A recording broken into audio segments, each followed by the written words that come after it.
intelligence and machine learning. And within a very short period, that particular center, which is a joint private sector and university collaboration, brought one of the most groundbreaking interventions in antibiotic history. We need to start seeing more of that in Nigeria. All we need to do is to set an agenda. Let us start from producing the excipients. Let us look at the simple pharmaceutical products which we can produce, the active ingredients. They canvassed the implementation of existing policies which can enhance the capacity of indigenous manufacturers to go into primary production of active pharmaceutical ingredients using locally sourced raw materials. The NAFDAC at one time, by some other, not this current one, banned the production of chloroquine. The new one that had been artemisinin-based pharmaceutical, the resistance is developing on them too. So if we had the choice of having chloroquine restored for the treatment of malaria, there would be no shortage. One of the major lessons from COVID-19, experts say, is that Nigeria must divert its dependency on foreign countries for medicine and look inwards through investments in research and development for the domestic pharmaceutical industry to grow. In Abuja, Ekemini Williams, NTA News. Professor Abdulsalami Nasidi, a medical virologist, will be here in the course of the bulletin to throw more light on the recoveries of patients of coronavirus. Now, moving on, the lockdown on the nation's capital, Abuja, has entered its second week. Joshua Ojito monitored the level of compliance in the city center. It's day 8 of the lockdown in Abuja. The roads are empty, devoid of the usual traffic on a weekday like this, as residents remain indoors in compliance with the presidential directive to contain the spread of coronavirus. Security agents are at strategic junctions to ensure total compliance. The ever-busy Wuse market is under lock and key, as some of the traders who made efforts to access the market were turned back by security personnel. Except for those on essential duties who are seen on the road, there is high level of compliance to the lockdown. In Abuja, Joshua Ojito, NTA News. Today is day 8 of the lockdown ordered by the federal government in 3 states. The Federal Capital Territory has been said to be having a high level of compliance. Here is Oyeyemi Ajayi, who went to the mechanic village to see the level of compliance. Over to you, Oyeyemi. Today is day 8 of the sit-at-home enforcement by the federal government, and here I am at the Apple Mechanic Village, as people popularly call it. And here are some of the shops that you can see under lock and key. None of them is open at the moment, though some of the mechanics opening any shop, but some of them are just seated. We're only here because we are nearby here. There's no other place we can go but to stay in this very place. At least you can see this tree here. Because of the heat around, we normally stay here. Okay. My prayer is for this Corona-19 to come to pass, because it's affecting us, both business, both spiritually, everything. Here is the one of the canteens inside the mechanic village, and as you can see, no one is here to eat, definitely due to the fact that they are already at their respective homes. These are food wraps ready for consumption, but as it is, no one is here to eat them. And now here with me is the owner of this place. His name is Mr. Timothy. Now, normally, if you have to give a description of how this place used to be, okay, what will you say? And now, how it affects the business? Sadly, by this time around, every person that comes to the market by now, at least maybe most of them, they want to eat food by now. At least here we'll be busy than now. Like how many people will have? By now, at least you get up to all the chair. By now, I think when it's getting to 9 o'clock, 10 o'clock, the whole seat will be filled up. people eating, some going out. Now here is the Tire Plaza, and normally there would have been beehive of activities here at this moment, at this time, but as you can see, no activity is going on here, still in compliance with the federal government. And one thing that all of them are talking about is that they can't wait to see the end of this coronavirus so that they can go back to their different activities. Back to you, studio. Thank you, Oyeyemi. Now, the total lockdown order by the may be taking its tolls on many people within the Federal Capital Territory and other parts of the country. That, however, may not be said of Gwagwalada, a major entry port into the city center of the FCT. Doyin Dia has an update. It is one of the area councils of the Federal Capital Territory and a major stop for motorists coming into the city center from 3 geopolitical zones and Kogi states. Despite the order by the federal government for a total lockdown of 14 days, many of the people here are not complying, a development that portends danger.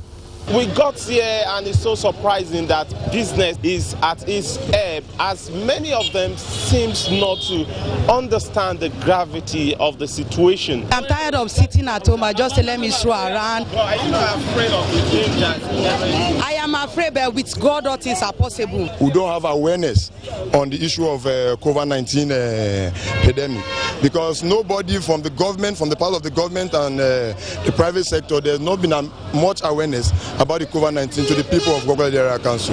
I didn't have food store unless I come out before I get my daily food. That is why I'm out. But are you not afraid of contracting this deadly disease? I'm afraid, but my children are crying with hunger in the house. I don't have any other things to give them. That explains the number of activities taking place here, with heavy vehicular presence that betrays the present mood in the country. We are going there often and often to close down their shops, and we are telling them to vacate there. Sir, I'm from the hospital. I'm going home and I can't find my way home now. No, I don't have any paper to show. Do I have any need? Is there any need for me to show a paper? Yes. Now, let's now link up with the Presidential Task Force on COVID-19 for the daily press briefing in Lagos. Can you hear me? Your Excellency, the Governor of Lagos State, members of the Presidential Task Force on COVID-19, distinguished gentlemen of the press, before I give my reflection of what I've seen in Lagos, I want to take this opportunity to give you a brief of what we have been doing and what the President through this committee has been doing. I am pleased to be in Lagos today, along with members of the Presidential Task Force on COVID-19, to interact with the Governor of Lagos State and his team, as well as to inspect facilities put in place by the government for the control of COVID-19 pandemic. As you are all aware, the COVID-19 pandemic is the most significant public health emergency of international concern, having recorded over 1.3 million cases, causing over 75,000 deaths worldwide, as well as significant disruption to healthcare systems, particularly in low, middle, and high-income countries. In our case, the economy is also adversely affected. Since the inauguration of the PTF, the nation has been briefed on a daily basis in Abuja on the developments, especially at the domestic level. I therefore wish to seize the opportunity of this national briefing in Lagos to inform you that the national response, both at the federal and sub-national levels, is a unified one carefully guided by national multi-sectoral COVID-19 pandemic response plan. We are also working in collaboration with the World Health Organization for guidance on issues of standardization and global policies. I wish to, at this point, assure all Nigerians of the unwavering commitment of His Excellency President Muhammadu Buhari to this war against COVID-19 and his readiness to mobilize the resources to achieve our national objectives. The strategy adopted by the PTF working in conjunction with the state include testing, detection, isolation, contact tracing, and management. This strategy has resulted in the following measures which you are all aware of. These are restricted travel from 15 high-burden countries worldwide. Second, closure of land, sea, and air entry points. Thirdly, restriction of movements in Lagos, Ogun, and the Federal Capital Territory, Abuja. And phase 2 have taken preemptive measures to restrict travel in several other states. And lastly, the introduction of social distancing and personal hygiene. With particular reference to restrictions, you are aware that Lagos and Abuja have become the high-burden areas in Nigeria, and drastic measures were required as part of the containment strategy to prevent community transmission. Let me at this point, that it is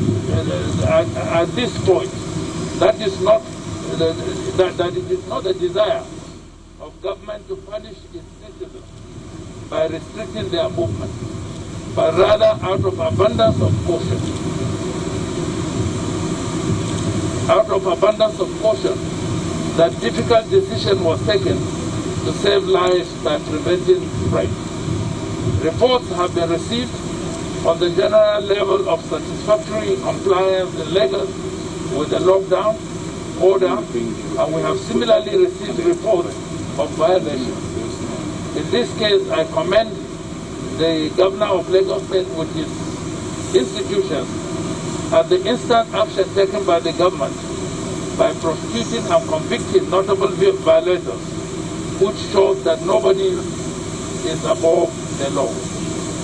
In recognition of the impact of the lockdown order on the poor, physically challenged, the elderly and vulnerable, Mr. President approved the release of 70,000 metric tons of grains from the strategic grains reserve. Out of this, about 6,800 metric tons will be distributed in Lagos, Ogun, and the Federal Capital Territory, while the rest will be distributed to the 13 frontline states that have recorded cases of the COVID-19 disease. I assure you that the distribution of Lagos State shall commence shortly. Mr. President has similarly approved the payment of 2 months conditional cash transfer to 2.6 million poor and vulnerable already registered in the Social Safety Net program. On behalf of Mr. President, I wish to commend the Governor of Lagos State, the people and government of Lagos State in controlling the pandemic and for putting in place isolation centers, ICU facilities, as well as establishing a wide network of contact tracing. The Commissioner for Health in Lagos State has also been serving as the chair of the Committee of Experts set up by the federal government to evaluate and accredit private medical facilities or other centers for the management of COVID-19 cases. In appreciation of all the efforts of Lagos State and the good people of the state, the burden that is carrying, Mr. President approved the sum of 10 billion naira as support for fighting the virus. The federal government, in addition to the donation approved, allocated Lagos the lion's share of the PPE, face mask, fencing and overall gowns donated by to Nigeria by the Chinese philanthropist, Mr. Jack Ma. A few days ago, my office authorized the deployment on loan of 15 Hilux vehicles from INEC to Lagos State to support contact tracing. The cumulative effort for the control of COVID-19 in Nigeria has attracted the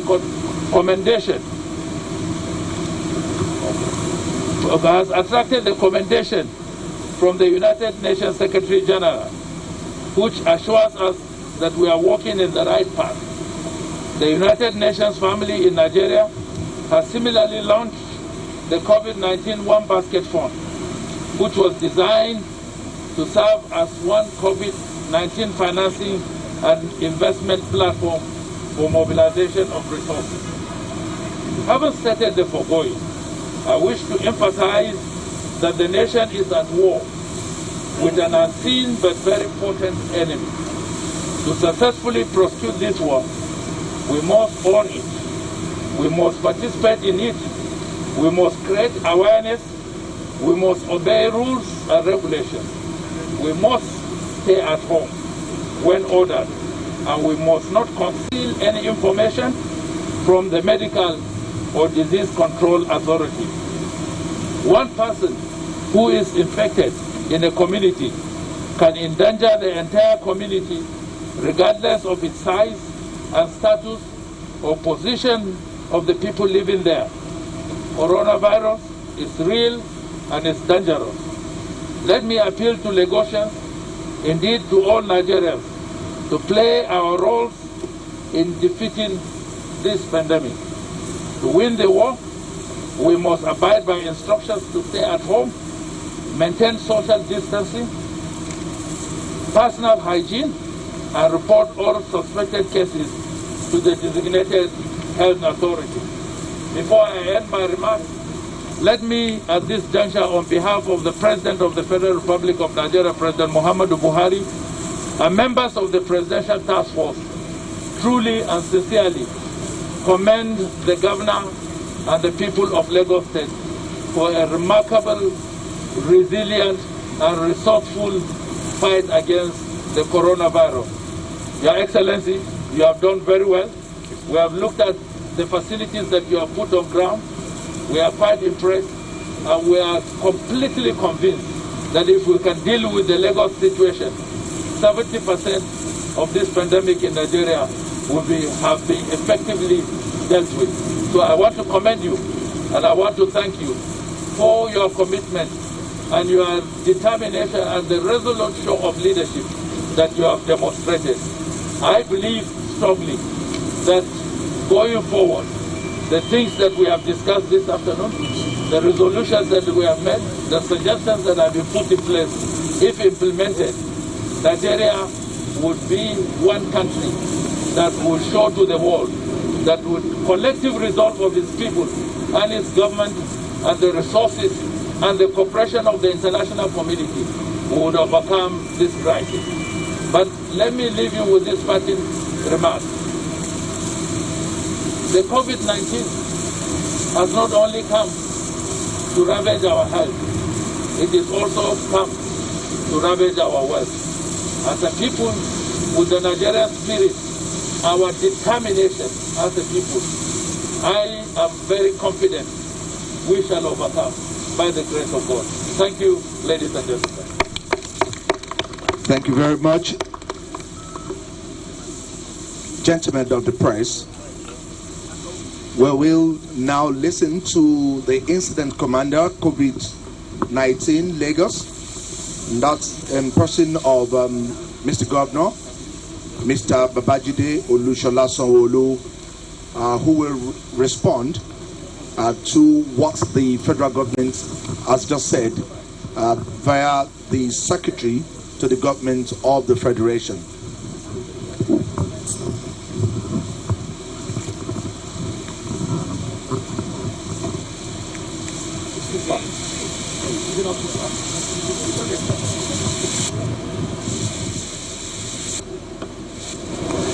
Thank you very much, gentlemen of the press.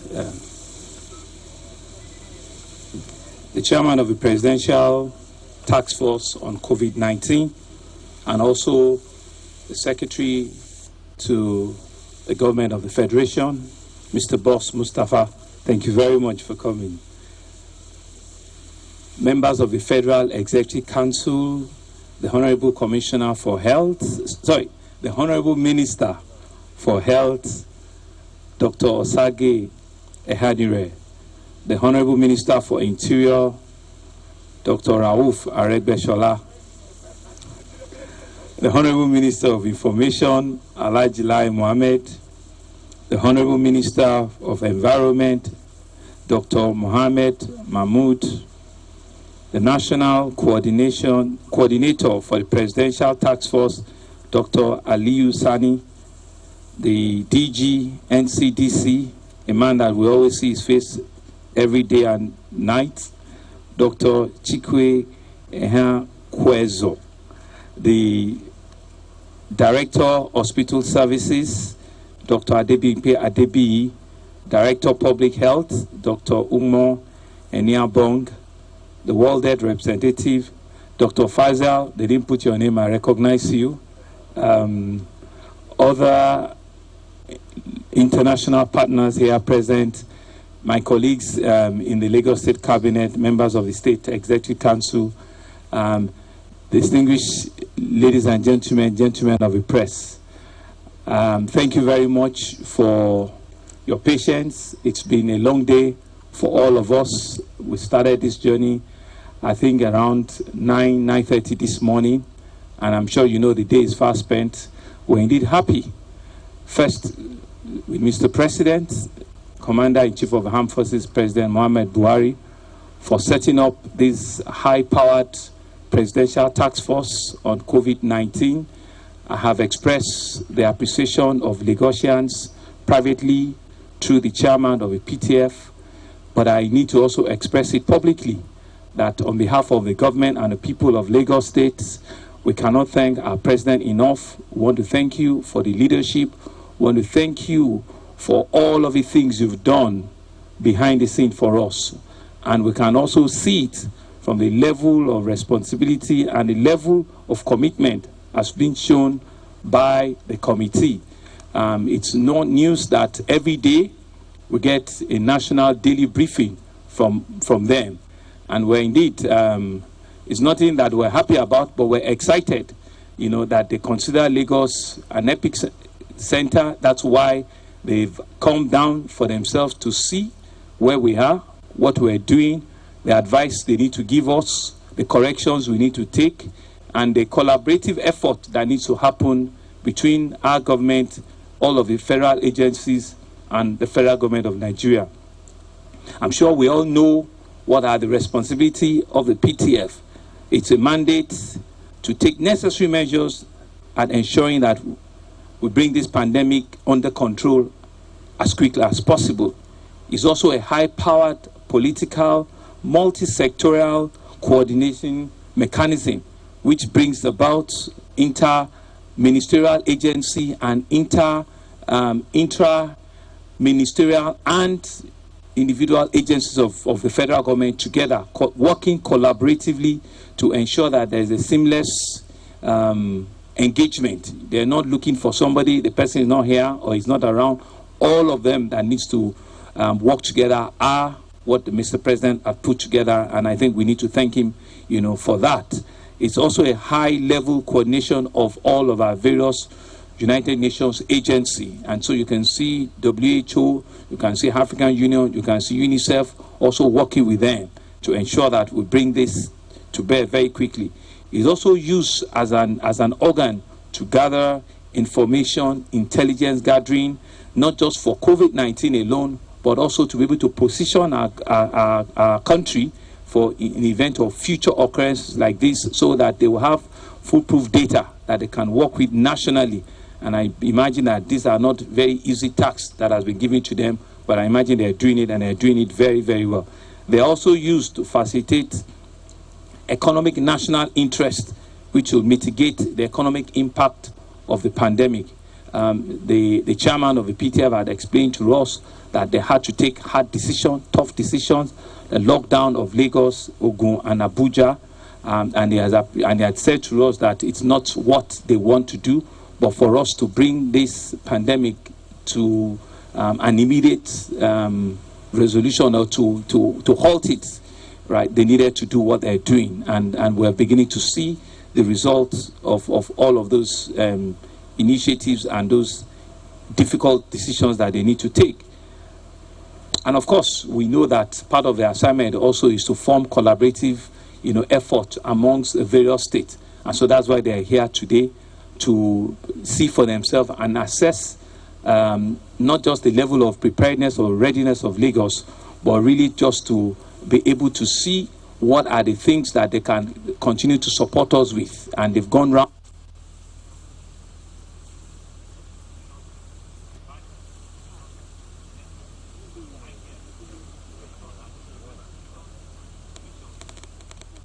Done collaboratively, it's done at the national level, which they have the responsibility to oversee, and they can report to the president,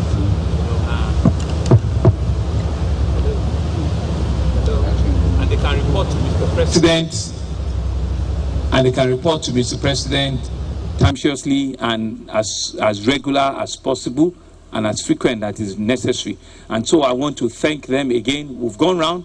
They've been to a few of our facilities today. I've also explained to them our other levels of preparedness. And we're indeed grateful that they are happy with where we are now, but we still can do more, given where we are with the general pandemic. So, SGF, thank you very much. Honorable Minister, thank you for finding out time. Various heads of agency, the coordinator of the committee, thank you very much. Thank you, our international agencies, thank you. Gentlemen of the press, I think I'm done with my own time. I think we'll just get a few other comments and we'll be open for questions. Thank you. Thank you very much. Thank you very much, Mr. Governor. Permit me, Mr. Governor, to... I think since the SGF has spoken, if there are just questions or clarification from gentlemen of the press, we'll take a couple, because they still need to catch a flight back to Abuja, and I'm sure you know they do daily reportage. So, Mr. Governor, we're just going to have 3 questions, okay, because the guests need to yes, go back to Abuja. Thank you.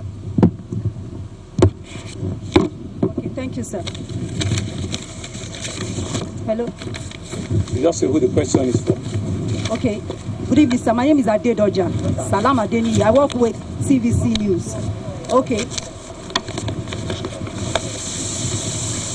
Okay, my first question goes to the Minister for Health. Sir, I would like you to tell us that we know that the U.S. state of New York has just approved protocols for antibodies testing as a way of finding a fast antidote for COVID-19. We would like to know, beyond clinical trials for chloroquine, what other options you are exploring in Nigeria. As the governor of Lagos State, sir, we heard yesterday by the Commissioner for Health, Professor Akin Abayomi, that with the stay-at-home order, the curve of the rise of COVID-19 is flattening already. Now that people are on the streets, people are actually flouting the law, the stay-at-home law now, at least about 3 days ago, and we've not been seeing military on the roads as well. We would like to know if you are going to embark on the street enforcement over this. Thank you, sir. Good evening, sirs. I am Mary Alale Yusuf from Channels Television. I'd like to know, after you have been around Lagos, this is to the minister, the other states, are they as prepared as Lagos to handle their COVID-19 cases right now? And then to the governor, you spoke about the team here, seeing your level of preparedness in the isolation centers, and then you spoke about other levels of preparedness. I want to know what those other levels are. Thank you. Good afternoon, Your Excellencies. My name is Tokumbo Yetuji, I report for Arise TV News. I would like to know how much of attention we are paying to getting a possible locally cure for COVID-19. Then secondly, are we looking at any specific time when the lockdown in Lagos, Abuja, and Ogun will end, or we are looking at an extension? First one for the minister, and I think the second one for the SGF. Thank you very much. Those are the three questions for now, sir.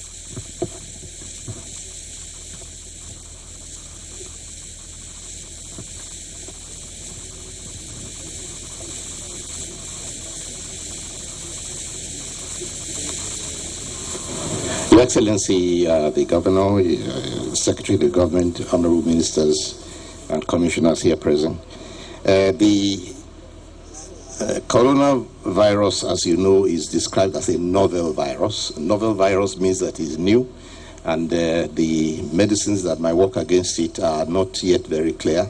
So different trials are going on in various places. People are trying all sorts of methods, and part of what you said just now is being tried, the use of convalescent plasma, which is taken from people who have had the coronavirus. They have been treated successfully, so you can take their plasma and see if you can use it for other people who are seriously ill. These are still trials that are still being reviewed and will be confirmed as time goes on. The same goes for chloroquine. Chloroquine has been found in some tests to work outside the body, what you call in vitro testing. But if you take it inside, if you swallow it and take it, whether it really works the same way as it works outside in a test tube, if it works in the test tube as well as it does outside, it's not yet very clear. Most of the countries in this world depend on the declaration from the World Health Organization, because the World Health Organization collates all this research and studies them and then makes the recommendation for countries to take. We also look at the World Health Organization, and we are joining in some of the studies that World Health Organization is organizing here in Lagos. The Honorable Commissioner of Health is doing all he can to participate in the trials, clinical trials for convalescent plasma and chloroquine, hydroxychloroquine, and the azithromycin that is being used in France. So the other question is whether the other states are well prepared. Well, they're as prepared as can be, but Lagos State, of course, a front runner. You know that more than 50% of all the cases of coronavirus in the country are here in Lagos. And quite clearly, because Lagos is an international airport and a country where we have the most travelers coming into the country are coming through Lagos, and this is an imported pathogen. It's not an indigenous pathogen. So the proportion for those ports of entry is relatively high. Abuja has the second highest, also because of travel, and importation from other areas can also increase your percentage. But the Lagos State has the additional advantage that they did very well in 2014 when they were handling the Ebola case. So there's a lot of institutional memory which is left over, which is helping a lot. And I have told the Commissioner that as other states begin to develop their public health response and protocols, they will come here to come and do some sort of study, maybe 1 or 2 weeks of hands-on to learn the tricks that Lagos has. So Lagos is very well prepared. Other states are trying. They have only few cases outside, so there's no comparison with what is here in Lagos. As to local cure, again, the question is how many how much do we know about this virus in order to find a cure? We look into every assertion. Some people say they have the herbs, and some people say they have the concoction. But for those who are serious, well, we have a department in the Ministry of Health, which is the Department of Traditional, Complementary, and Alternative Medicine, which will look into your claims. We do not throw away any suggestion, but the efficacy and effectiveness of the medicine has to be proven before you are going to recommend it to people to take. So those traditional methods of cure are subject to study. I think that's all for the health sector. Thank you very much. So there were questions for the secretary to the government of the Federation. Sir, there's a microphone, but it's going to be placed on the mic holder there, sir.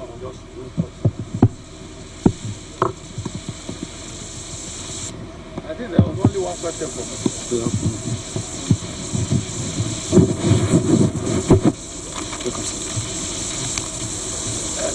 Thank you very much. I think there was only one question for me as to whether the lockdown will be extended.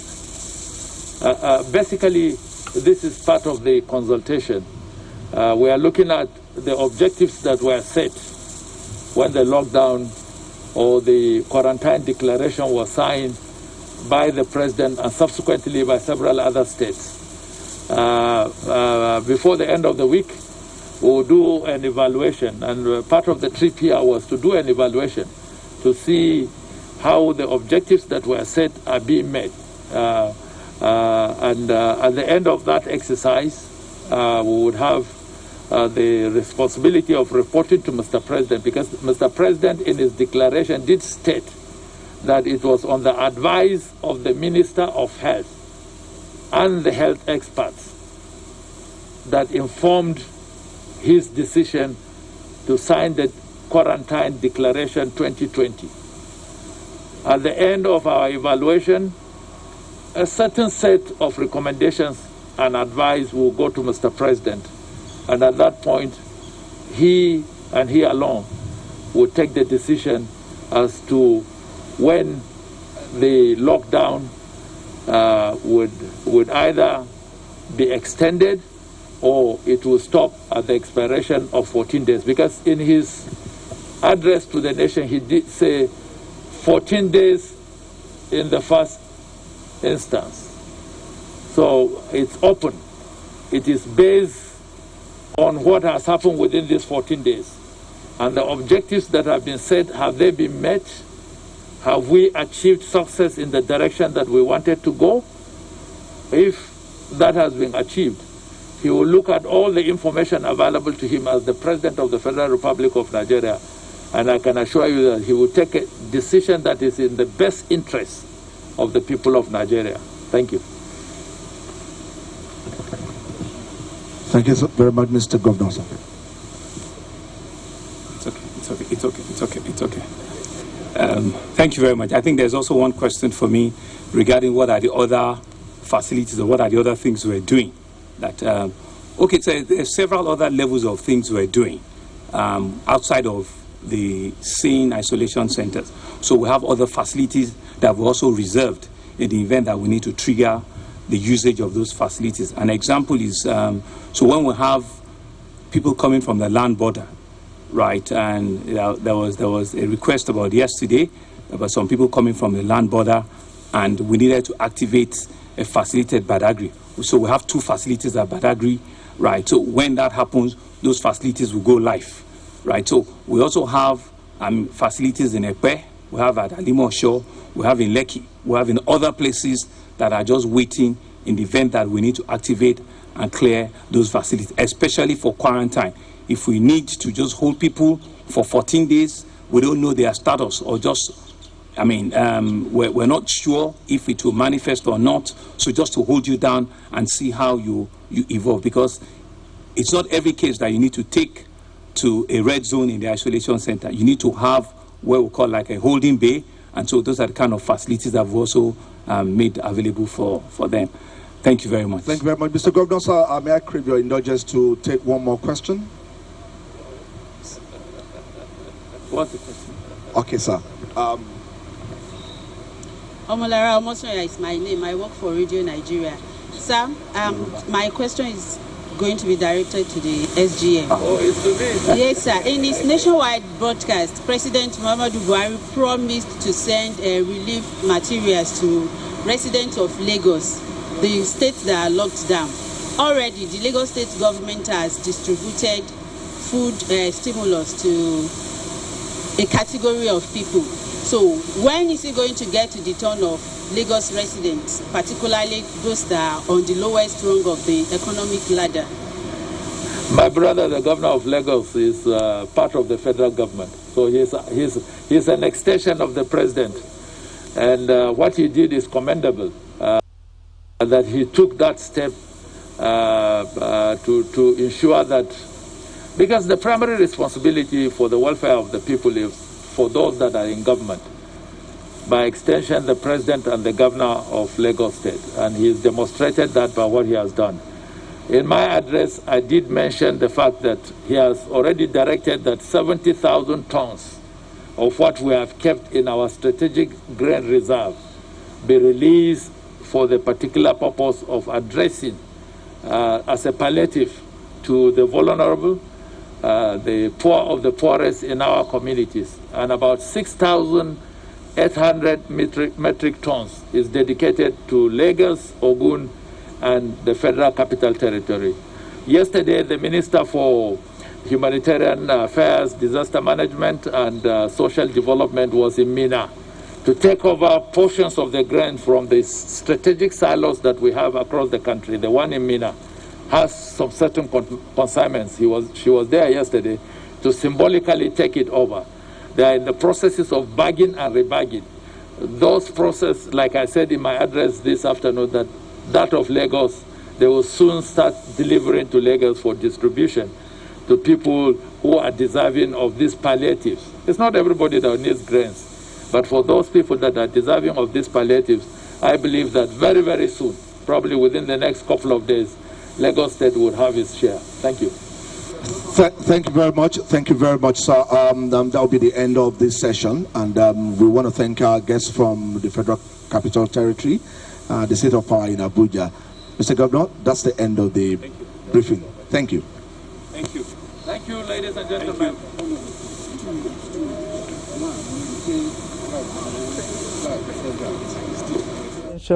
Briefing by the Presidential Task Force on COVID-19, briefing the press on latest efforts at curbing the spread of the virus in Nigeria. And the briefing was after an inspection of some facilities in Lagos. Now, moving on, President Muhammadu Buhari has sent a message of sympathy and solidarity to the British Prime Minister Boris Johnson as he wishes him a quick recovery and restoration to full health as he battles COVID-19. A statement by the Senior Special Assistant to the President on Media and Publicity, Garba Shehu. President Buhari praised the British leader. President Buhari praised for the British leader as he battles COVID-19 personally and with the British people as their country battles devastating effects of the pandemic. President Buhari praised that the Prime Minister will soon be well enough to resume his great leadership of his country at this most trying time in global history. We now join Dotun in Lagos for more nationwide. It's over to you, Dotun. Thank you, Fama. To curb the spread of coronavirus, Nigerians in Diaspora Commission has presented personal protective equipment worth about 1.25 million naira, a contribution from Nigerians to the Lagos State government. Amaka O reports that the contributions came from Nigerians living in diaspora. Galvanizing efforts of over 30 million Nigerians across the globe towards the development of the country remains the primary objective of Nigerians in Diaspora Commission. This time around, the presentation is the first batch of items, mainly hand sanitizers provided by Nigerians abroad, particularly students in Wuhan, China, to aid frontline health workers and the vulnerable in Nigeria. It comes as a commission to set up for coordinating diaspora activities, went on its own to find a way of organizing our people to support us and support government in this initiative. However, to getting the materials for testing, we have to call on the diaspora again worldwide to contribute into doing this. According to the Nigerians in Diaspora Commission, about 1,006 Nigerians have indicated interest to return home as they continue to collate more names as a result of the coronavirus pandemic affecting countries of the world. In a related development, the Lagos State government says it has disbursed stimulus package to more than 100,000 households in the state, debunking rumors that voter cards were required for the collection of these palliative food parks. In an emergency, you don't use card, you don't use anything. When you look at 100,000 households, we are talking of the father, the mother, and 4 children. That's 6 people in a household times 100,000. And our target is 200,000 households. That is, we are looking at 1.2 million people. The palliative measure is a continuous process all through the period of the lockdown in the state. In Lagos, Amaka O, NTA News. Healthcare services around the world are becoming overwhelmed by the coronavirus pandemic. As a way of ensuring that the country scales through the hurdles unscarred, corporate organizations are rendering assistance in the area of medical equipment to ensure that Lagos State and Nigeria as a whole are safe. The Nigerian Maritime Administration and Safety Agency has joined the vanguard by donating intervention facilities. Michael Olaleye reports. Lagos, the city that never sleeps, now devoid of its usual trademark, traffic. That is the magnitude of the coronavirus, which the total lockdown is effectively containing. Beyond these measures, agencies and organizations are intensifying contributions towards keeping the unseen enemy at bay. This donation of 2 fast intervention vessels is to fast-track mobility and treatment of residents of Lagos living at coastal community, since no vessel can go to the anchorage. This will surely go a long way, and it will form part of our coordinated effort to actually fight and win this pandemic. Mobility tends to be the priority, as buses and ambulances are part of the facilities donated to speed up the fight against COVID-19. Aside keeping social distance and observing NCDC regulatory guidelines, use of disinfectants is gaining momentum as one of the means of containing the virus, hence the donation of this truck for fumigation. Whenever there is need, we will now go for additional donations and contributions. We are all outside, to ensure that we are part of the strategy to bring these things down. Other equipment given to the Lagos State government include 3 ventilators, 6 packs of oxygen concentrators, 32 packs of personal protective equipment, rapid test kits, and 150 packs of hand sanitizers. The agency also gave a cash donation of 20 million naira. In Lagos, Michael Olaleye, NTA News. And that's it from here. Nationwide continues after this break. Don't go away. For now, the best and most efficient way to avoid getting infected is through regular hygienic and sanitary practices, as well as social distancing. As individuals, we remain the greatest weapon to fight this pandemic. By washing our hands regularly with clean water and soap, disinfecting frequently used surfaces and areas, coughing into a tissue or elbow, and strictly adhering to infection prevention control measures in health facilities, we can contain this virus.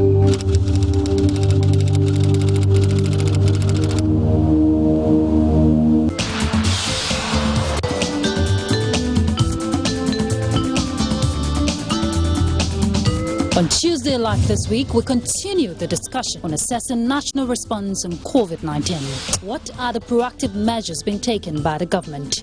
How effective are the palliatives in the containment of the coronavirus pandemic? NTA Tuesday Live at 10:30 p.m. Incisive and informative. Don't miss it.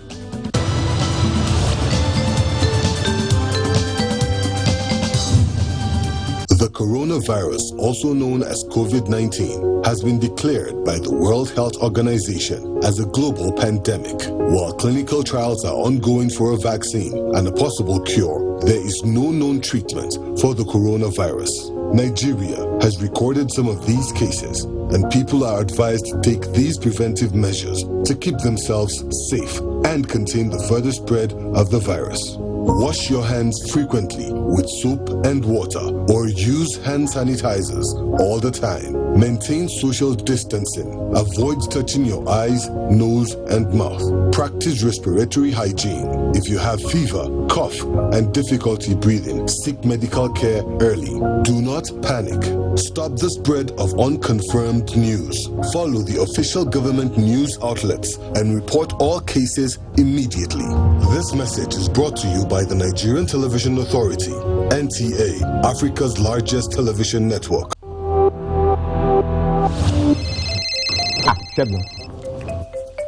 Alpha, say tomorrow still day on. What's tomorrow?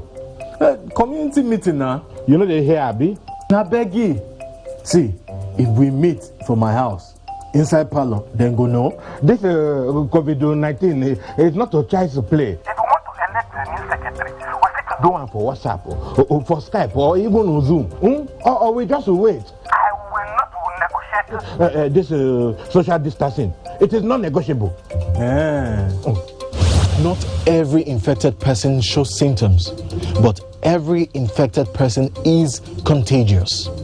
Avoid large gatherings and self-isolate if you think you might have come in contact with a carrier.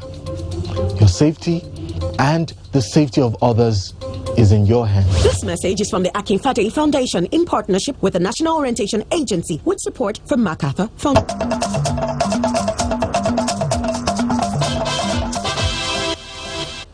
Thanks for staying tuned.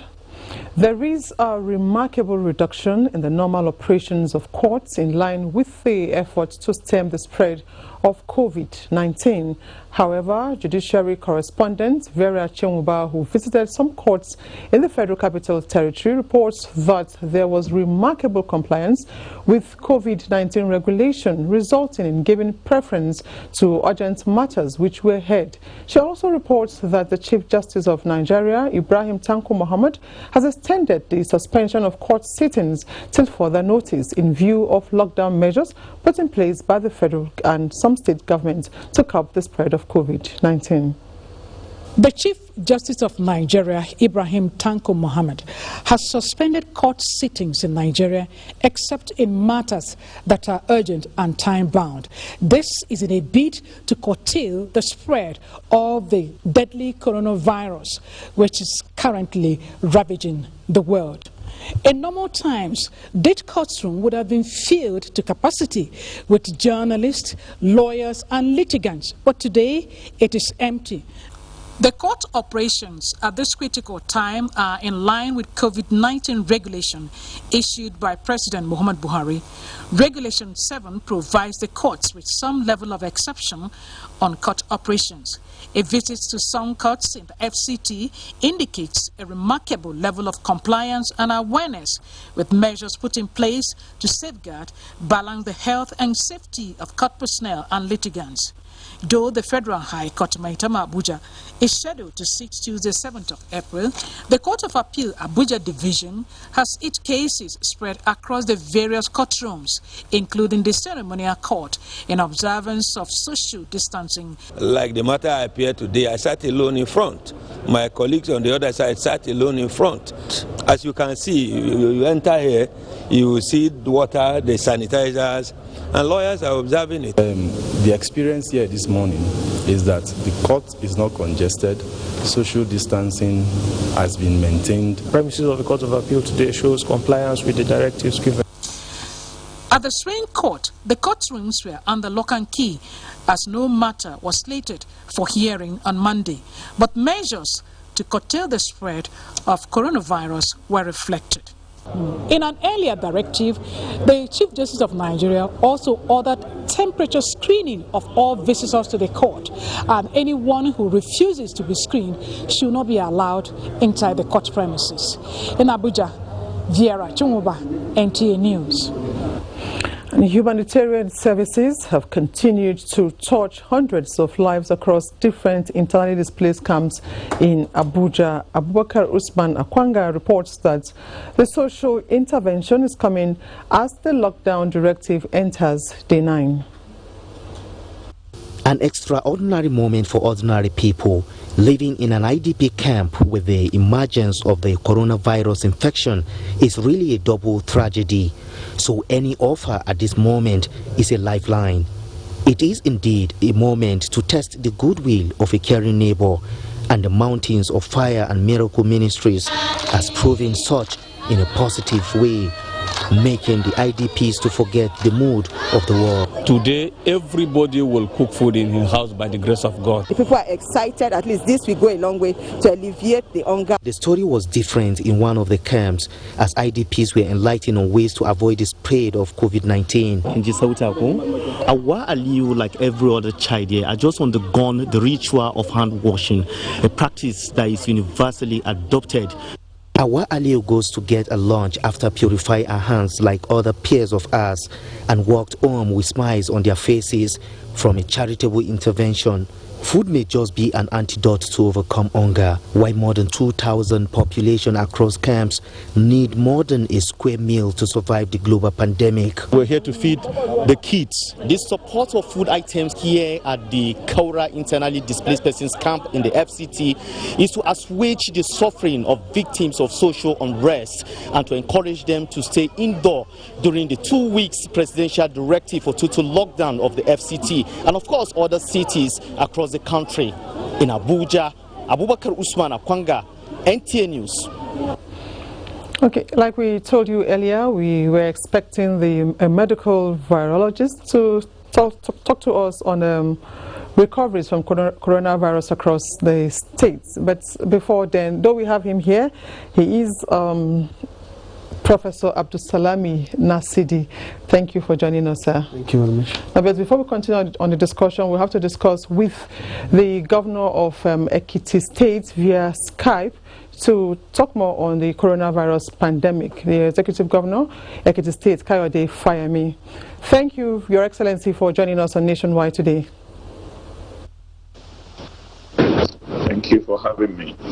Okay, now at the moment there are 2 confirmed cases in Ekiti State. What measures have been put in place in preventing the spread of COVID-19? Well, I think it's important for me to March 2nd, I believe, and the Enlightenment campaign in Ekiti has been very comprehensive. We went on from that to declare a stay-at-home order, and then we have had that for 1 week now. This is the 2nd week. We took some steps because of the Easter holiday that is on the way to relax that today, on Thursday, and on Sunday for the Easter Sunday ceremony. But we have maintained the curfew. The dusk to dawn curfew in the state is maintained. Our operation and isolation center has been functioning well. We have had to procure protection equipment.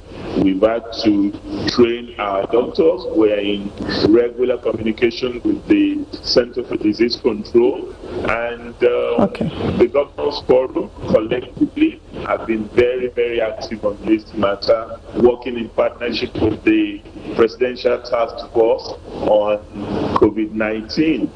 So, and only a few days ago, I set up a statewide committee comprising of some of the most distinguished Ekiti citizens, including 3 former governors in our state and several of our professionals, to help drive the citizens' mobilization and resource mobilization effort around this COVID-19 challenge. So it's been a pretty intense period, and I also just came out of isolation myself.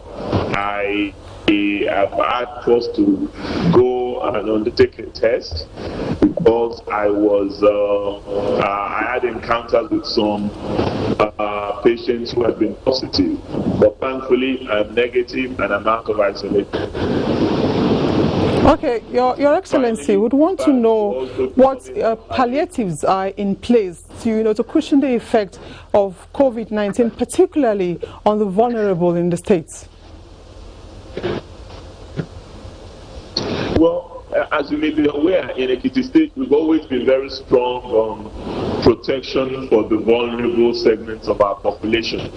We've always had a social security benefit scheme for the elderly who are indigent and don't have anyone to look after them. And we've run a food bank since my first term in office. But this time around, we've expanded that to include the vulnerable poor, not just the vulnerable elderly, and also those who have suffered loss of income as a result of the lockdown that has been occasioned by COVID-19. Only yesterday, I flagged up the food bank, which is providing palliatives for the vulnerable poor in our state and the vulnerable elderly in our state. And that's the first phase of that. We will continue for as long as we have to deal with this pandemic. Thank you very much, Executive Governor of Ekiti State, Kayode Fayemi, for your time. Thank you very much, sir. And of course, with me still in the studio is a medical virologist. He is Professor Abdulsalami Nasidi, and we'll be talking about recoveries from coronavirus across the country. Now, we seem to have some cheering news. We have 35 recoveries and more on the way to recovery. So we can really say that the COVID-19 is not a death sentence if one contracts the virus. Definitely so. We have good news, and we should be sharing this good news that in Nigeria at least we are having very high level of recovery, and but that is not a sign for us to start jubilating and thinking that the virus cannot spill surprises.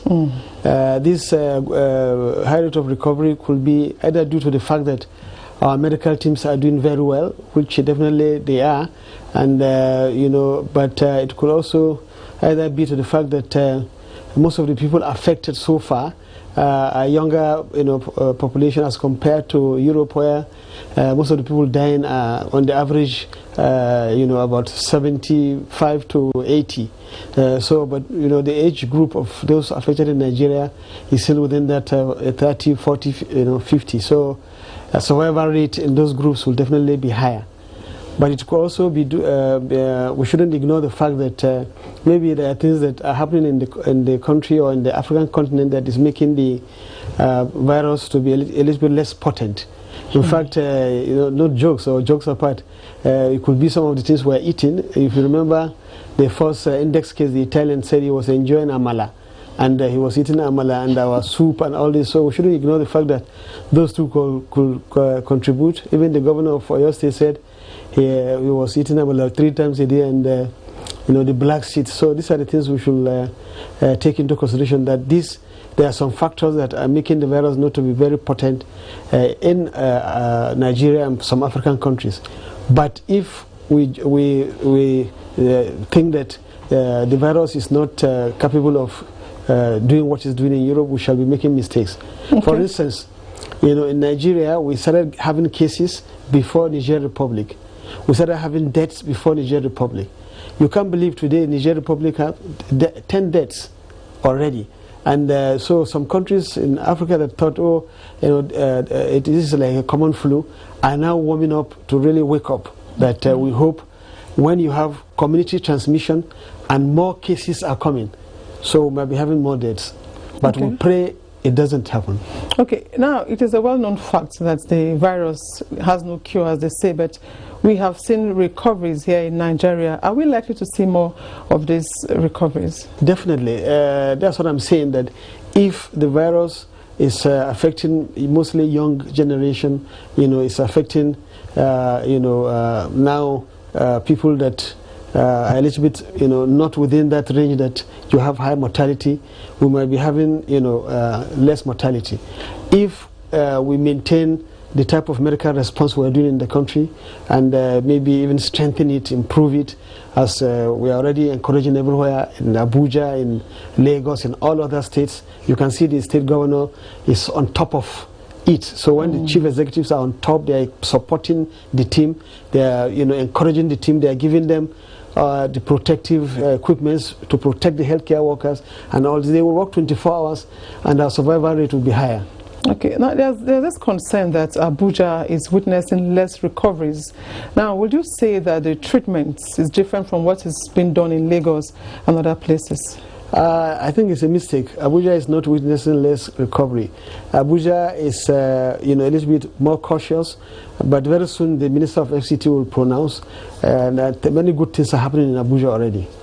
Okay, yes. Thank you very much, Professor Abdul Salami Nasidi, medical virologist. Thank you for your time. My pleasure.